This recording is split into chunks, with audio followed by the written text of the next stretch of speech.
what I want to do is catch us up on where we are, like where we are in the story. Janine not Janine. What is it, Jeannie? Do you remember approximately what happens in books 1? I mean, I don't know if you know exactly where the books end, but books 1 through 5 of the Odyssey. Oh, I'm sorry. I didn't know we were going to have a pop quiz. No, okay, no problem, no problem. Or does anybody feel comfortable answering that? Reuven, what is the context of the Odyssey? How does it start? Books 1 through 6 are the Telemachy. So I don't have the exact events in my head because I had not read it since 2020 during COVID, give or take 2021, whenever that was. But basically, the gods are unhappy. Athena's unhappy, beginning from the beginning, that Odysseus is still on Ogygia and living with Calypso. So they send, I think, Hermes to free Odysseus, and Athena goes to Ithaca to console Telemachus and spur him to action to go ask the other guys that left Troy after victory to find out what's going on. So Telemachus is over in, help me out, Sparta and wherever Nestor was. Mm-hmm. That's Sparta is Menelaus, and Nestor is another, famous place somewhere that I'd have never been. And he's asking what they know about his father, Odysseus, and they all tell him, yeah, we don't know.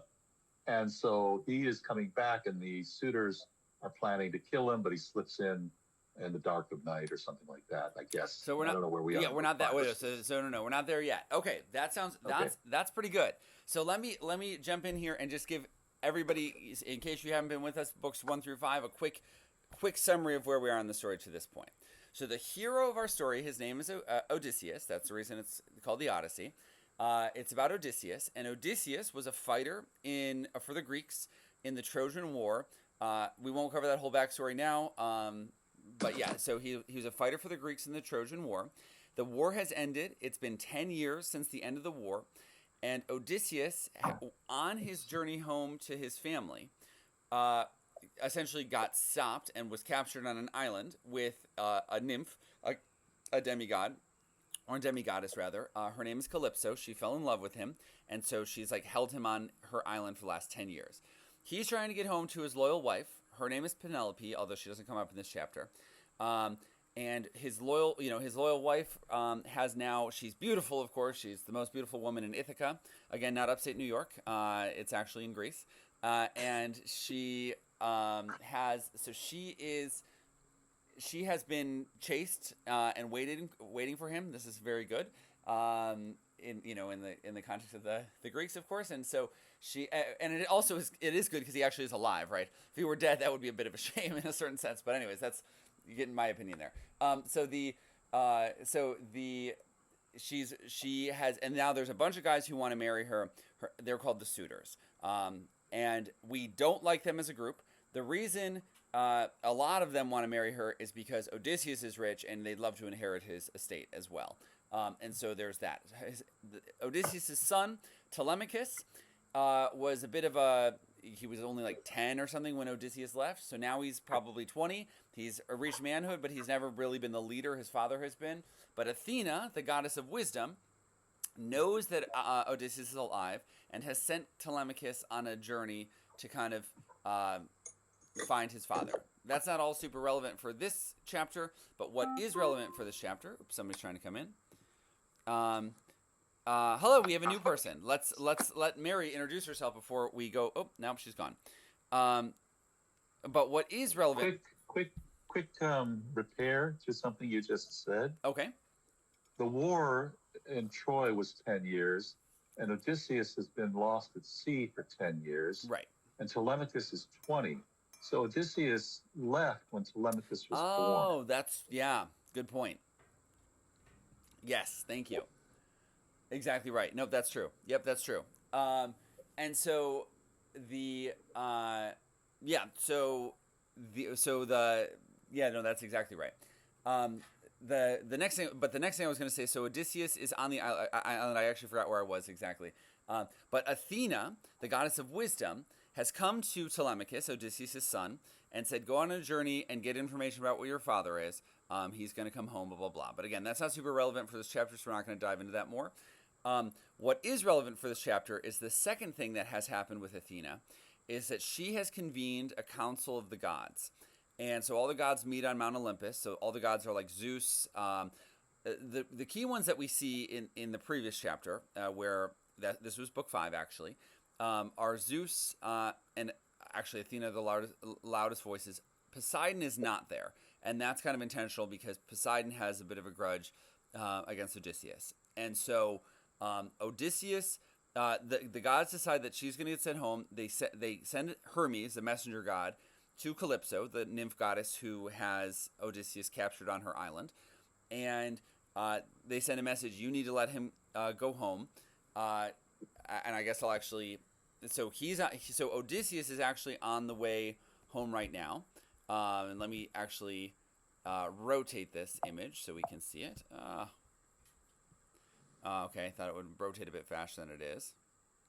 Didn't realize that would be a problem. Okay, anyway, so Odysseus is on the way home. Where we left off essentially in book 5 is Odysseus has left the island. He's got himself a raft. Poseidon is super angry that Odysseus is going home to Ithaca now finally because he has an issue with Odysseus.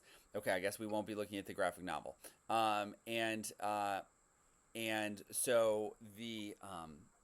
So now Odysseus is on the way home. So Poseidon got upset, created a storm to wreck Odysseus' ship, and Odysseus has landed essentially on an island. I don't recall out of book 5 like if we remember if we know exactly where the island is or not.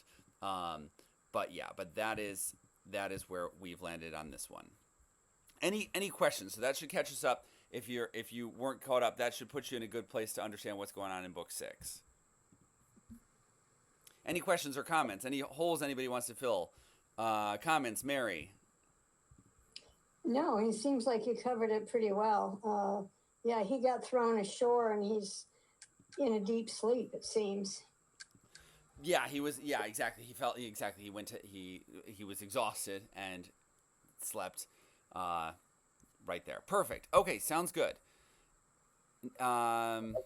Anything else, Reuven? Anything else you wanna throw in before we look at book 6? Again, help me out. It's been a while since I read it. Is book 5 where we meet Odysseus for the first time, and he's already on the island of Phaeacia, or however you pronounce it? So I can't recall off the top of my head if book 5 is the first place that we meet him. But we have definitely met him in book 5. So he is on. It could very well be that's the first place we meet him. Yes, it could very well be. I'm not 100% certain right now. I will have to read and catch up so I know where we're at. So book 5, book 5 we've met Odysseus. So he lands on the island of Arete and that other guy. All right, Mary, I'm going to ask you to read first. That's okay. Okay. Thanks. There are 3 words I would like you to pronounce so that I don't mispronounce them all the way through. Okay. On line 4, how do you say what I would call Phaeacian? I would say so I'm trying to think of what this is transliterating actually. I would say Phaeacian. I guess that is a key. Yeah, so Phaeacians, I guess. But I'm not 100% sure either. But it's supposed to be the emphasis on the A, so Phaeacians is what I would say. I'm not sure. Okay, and the other one is, let's see, I see there down a few lines, Nausicaa. Now, I know that's not right. How do you... No, that sounds pretty good. That would be Nausicaa, yeah, Nausicaa. Okay, Toos, okay, and then the daughter's name, Nausicaa, right? Yeah, that sounds good. Yeah, that sounds good to me. I'm not an expert on the pronunciation. Okay. All right. Far gone in weariness, in oblivion, the noble and enduring man slept, meaning Odysseus. But Athena in the night went down the land of the Phaeacians, entering their city. In days gone by, these men held Hyperia, a country of wide dancing grounds, but near them were overbearing Cyclopes, Cyclops, huh? Okay, anyway, whose power could not be turned from pillage. So the Phaeacians migrated thence under Nausicaa to settle a new world across the sea, Sicera Island. That first captain walled their promontory, built their homes and shrines, and parceled out the black land for the plow. But he had gone down long ago to death. Alkinoos ruled, and heaven gave him wisdom. So on this night, the goddess, gray-eyed Athena, entered the palace of Alkinoos to make sure of Odysseus' voyage home. She took her way to a painted bedchamber where a young girl lay fast asleep, so fine in mold and feature that she seemed a goddess, the daughter of Alkinoos, Nausicaa. On the other side, as Graces might have slept, her maids were sleeping. The bright doors were shut, but like a sudden stir of wind, Athena moved to the bedside of the girl and grew visible as the shipman Dymas' daughter, a girl in the princess age, and her dear friend. In this form, gray-eyed Athena said to her... Okay, let's pause right here. Okay, great job, Mary. Thank you very much. I appreciate it. So, this was not an easy introduction, and again, this translation was not selected so much on simplicity as it was on legality. There are, essentially 72 years after the death of the translator, these become open to the public. And so that's, I think it's a beautiful translation, and you can sense the poetic nature of it, but it's not always the most simple to read. Emily Wilson's modern one is very good. I have another one, which I don't know who the translator is, at my apartment in Vienna, that I'd love to, that I don't have access to it right now, but it's also in under copyright anyway. So, but the modern translations, more modern translations frequently are a bit clearer for us, but what did we learn essentially, or what is the context of this opening of book 6? Like what happened? Even a lot of this is just description at the very beginning, but then we get a little more information. So what does anybody know kind of what we just learned in the last paragraph? Okay, I'll hop in and summarize it then real quick. So basically we're getting an idea of kind of the regality of this kingdom, where Odysseus has just found himself, and basically, long story short, so we know who's ruling, and so Athena comes down to this kingdom, and she enters Alkinoos' palace, and she's looking to ensure Odysseus' successful voyage home. She makes her way to a painted bedchamber, a bedroom, where a young girl lays asleep, and she's a beautiful girl. She's so fine in mold and feature that she seems like a goddess, and her name is Nausicaa. So on either side, her maids are sleeping, her servants are sleeping essentially, but Athena moves to the bedside. She's disguised as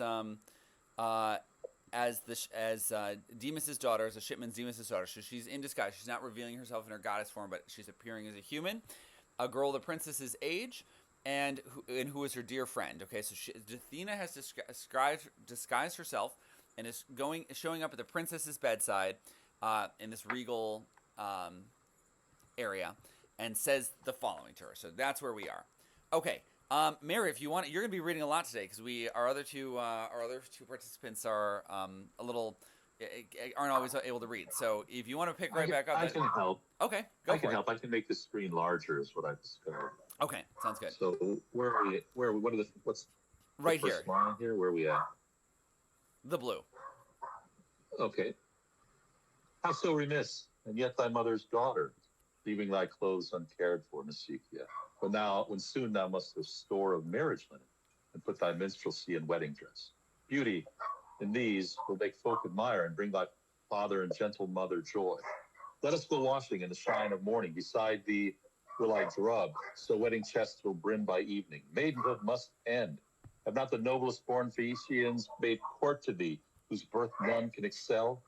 Go beg thy sovereign father, even at dawn, to have the mule cart and the mules brought round, to take thy body linen, gowns and mantles. Thou shouldst ride, for it becomes thee more. The washing pools are found so far from home. Very nice. Beautiful. Now, do you want to translate this old English into, this is only 100 years old. Like, why is this hard? Anyways, why, do you want to translate this into what happens? Yeah. basically, Athena is telling Nausicaa, get up and go do laundry. Get yourself busy. Wash stuff and make yourself ready for your own wedding, because that's coming. Exactly. And talk to your father about it, because you know how to twist them around your fingers. She doesn't say that, but that's what we learned. Right.